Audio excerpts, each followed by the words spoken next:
En esta tercera meditación, después de haber hablado de nuestra condición de hijos de Dios, pues vamos a hablar de una consecuencia inmediata que hemos mencionado también.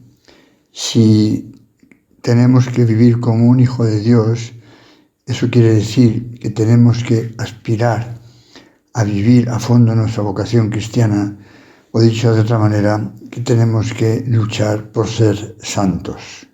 Porque Cristo al que debemos imitar es el Hijo de Dios, es la santidad, diríamos, personificada en su condición de hombre perfecto y también, por supuesto, Hijo de Dios. La santidad, de la que encontramos tantos textos en el Evangelio, ¿no? San Pablo, cuando nos recuerda que hemos sido creados, Dios nos ha puesto en el mundo para que seamos santos e inmaculados en su presencia. Podríamos hacer otras referencias a otras citas, pero lo dejamos simplemente ahí.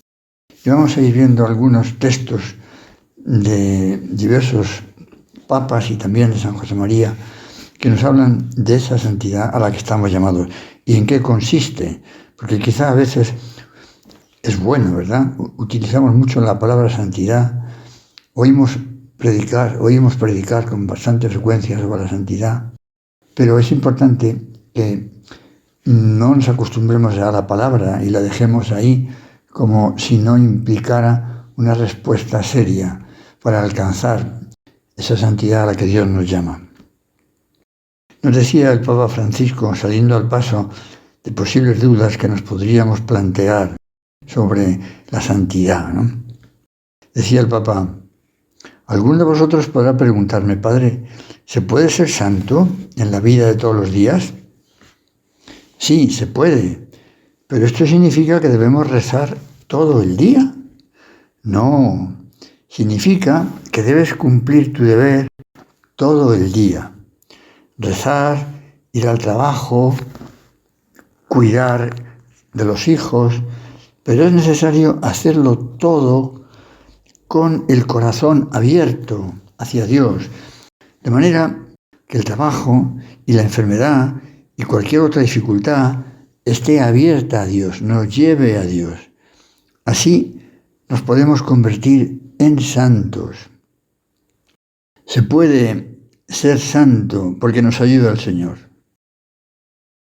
El Papa Benedicto XVI se preguntaba en una de sus catequesis: ¿qué quiere decir ser santo? ¿Quién está llamado a ser santo? Comentaba cómo a veces se piensa que la santidad es una meta reservada a unos pocos elegidos. Y hemos dicho ya antes que San Pablo nos ha dejado claro que todos hemos sido elegidos en Cristo antes de la fundación del mundo para que fuéramos santos e intachables ante Él por el amor. Por otra parte, importa también darnos cuenta que la santidad, la plenitud de la vida cristiana, no consiste en realizar empresas extraordinarias, sino en unirnos a Cristo, en vivir sus misterios, en hacer nuestras sus actitudes, sus pensamientos, sus comportamientos. Nos decía Benedicto XVI, en una frase muy bonita y muy gráfica: la santidad se mide por la estatura que Cristo alcanza en nosotros, por el grado como con la fuerza del Espíritu Santo modelamos toda nuestra vida según la suya.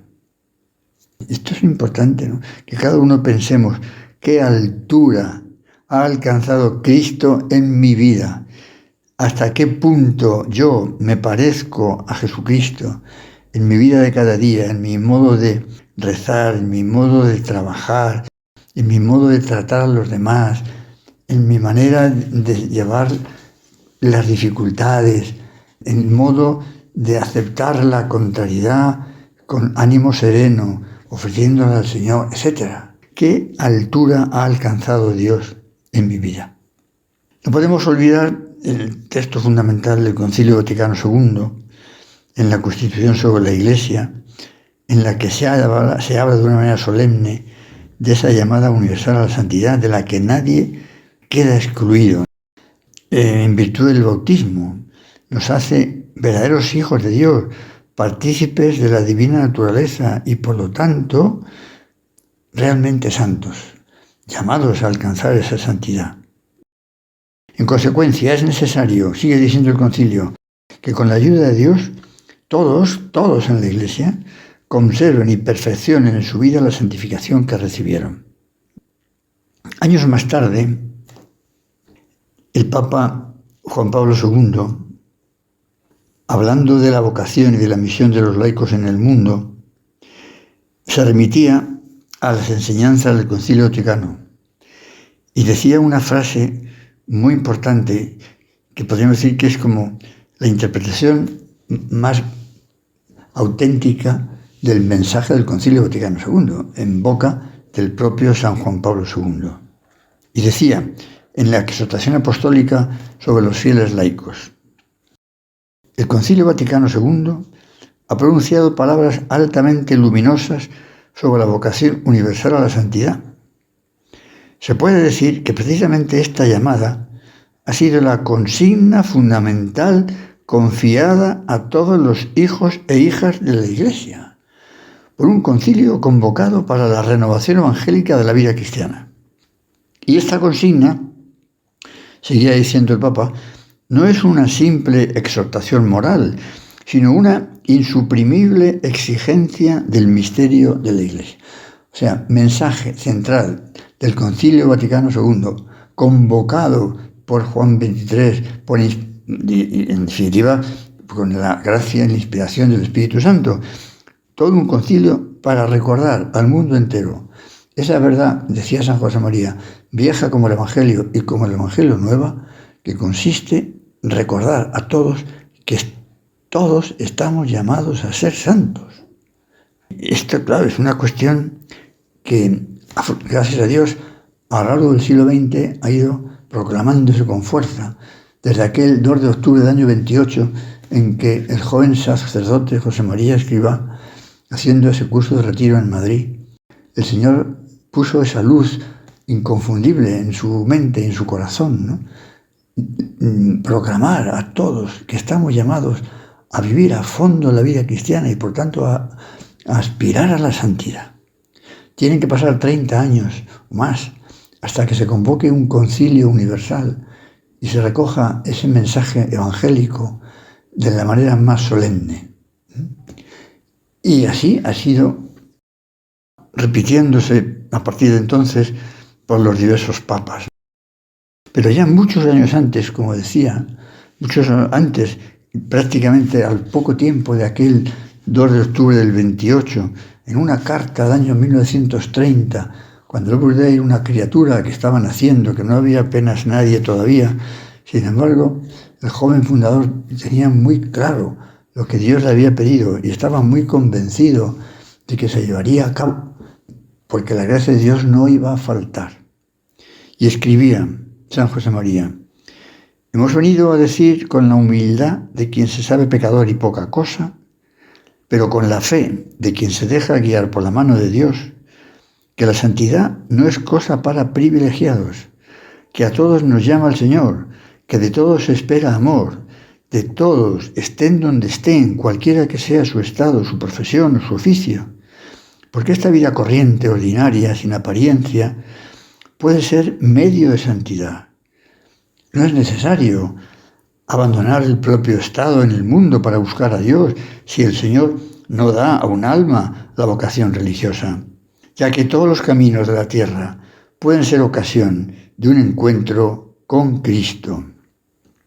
Vuelvo ahora a Benedicto XVI, con un texto precioso hablando de este tema. Decía el Papa: ¿qué es lo esencial con relación a la santidad? Lo esencial es, decía, nunca dejar pasar un domingo sin un encuentro con Cristo resucitado en la Eucaristía. Esto no es una carga añadida, sino que es luz para toda la semana. No comenzar y no terminar nunca un día sin al menos un breve contacto con Dios. Y en el camino de nuestra vida, seguir las señales de tráfico que Dios nos ha comunicado en el Decálogo, leído con Cristo, que simplemente explicita qué es la caridad en determinadas situaciones. Esta es, concluía de modo sencillo pero claro y directo, esta es la verdadera sencillez, la grandeza y la profundidad de la vida cristiana, del ser santos. Bien, pues no nos puede echar para atrás, ni tenemos que pensar que es algo para personas especiales. Decía también Benedicto XVI en otra audiencia, decía, muchos santos, no todos, son verdaderas estrellas en el firmamento de la historia. Y quiero añadir que para mí no solo algunos grandes santos a los que amo y conozco bien son señales de tráfico, sino también los santos sencillos, es decir, las personas buenas que veo en mi vida, que nunca serán canonizadas, pero que son santas. Son personas normales, por decirlo de alguna manera, sin un heroísmo visible, pero en su bondad de todos los días veo la verdad de la fe. Esta bondad que han madurado en la fe de la Iglesia es para mí la apología más segura del cristianismo y el signo que indica dónde está la verdad. Bueno, pues a esto tenemos que aspirar nosotros, porque el Señor nos llama a llegar al cielo, y al cielo solamente llegan los santos. Estaba buscando algún texto más en fin. Entonces, para no alargarme ya más, pensar que nuestras debilidades, nuestros pecados y nuestros fallos no son incompatibles con llegar a la santidad, siempre que estemos dispuestos a comenzar y recomenzar, siempre que reconozcamos nuestros errores, nuestros defectos. Dios cuenta con ellos, no los quiere, pero cuenta con ellos, también incluso para hacernos un poco más humildes, para que experimentemos más claramente que sin Él no podemos nada. Porque la santidad no es tanto como esa lucha titánica por crecer en las virtudes, que hay que luchar, claro, sino más bien el dejarse llevar por la gracia de Dios, dejarse llevar con docilidad, pero también con iniciativa, con generosidad, sintiendo ese amor de Dios por cada uno de nosotros, con deseos de corresponder, aunque siempre nos quedemos un poco cortos. Y podemos preguntarnos por diversas manifestaciones de hasta qué punto la santidad va estando presente en nuestra vida. Una serie de índices a los que podemos acudir para ver, porque lógicamente se tiene que manifestar en las obras, no solo en las palabras. Pues entre otras manifestaciones en nuestra vida diaria de ese afán de santidad que nos lleva a hacer que nos parezcamos cada día un poco más al Señor, tiene que estar, por ejemplo, nuestra vida de piedad. ¿Cómo es nuestra vida de piedad? Una piedad de hijos que rezamos con confianza, con perseverancia al Señor, con sencillez. Es una manifestación clara de que queremos estar cerca de Él. Vida corriente, pero constante de piedad. Otra característica imprescindible, el amor a la cruz. Sin inventarnos cruces, el amor a la cruz en lo ordinario, en las cosas de cada día, porque no hay cristianismo sin cruz, por tanto no hay santidad sin cruz, llevándola con garbo, con serenidad, confiando en Dios, poniendo los medios para remediar aquella dificultad, pero a la vez ofreciéndola al Señor. Una contrariedad, una enfermedad o tantas otras cosas que nos pueden hacer sufrir, nos pueden unir mucho al Señor. Si los ponemos en sus manos. El amor al prójimo, evidentemente, no solamente a los amigos, sino también a los que nos puedan considerar enemigos, si los hubiera, como un rasgo clarísimamente distintivo del cristiano. Cristo en la cruz, perdonando a los que le crucifican, ¿no? Nuestra disponibilidad constante para hacer el bien, venciendo la pereza, con iniciativa, con generosidad. La sencillez en reconocer nuestros errores y en dejarnos aconsejar y en dejarnos corregir. Es otra muestra clara de que vamos avanzando en la unión con Dios. El afán por adquirir, lógicamente, las virtudes morales, las virtudes cardinales, ir creciendo en la prudencia tan importante, en la fortaleza, en la templanza. Tiene que haber manifestación en nuestra vida de que esas virtudes y la justicia están presentes, ¿no? El deseo de formarnos cada vez mejor, que no es una formación simplemente intelectual, sino una formación de toda nuestra persona que nos ayude a amar más, a servir mejor, a estar en mejores condiciones de ayudar a los demás y de hacer el bien. El saber renunciar a planes personales por estar más pendiente o por ayudar más a otros o por dar preferencia a otros planes de otras personas, sobre todo de nuestra familia, la gente más cercana, no ponernos nosotros en primer lugar. El cuidar las cosas pequeñas, que no es una manía o simplemente el cuidado material de las cosas, sino también pues por amor a Dios, ¿no? Para que las cosas estén en orden, para que el ambiente sea agradable, acogedor, para facilitar el descanso.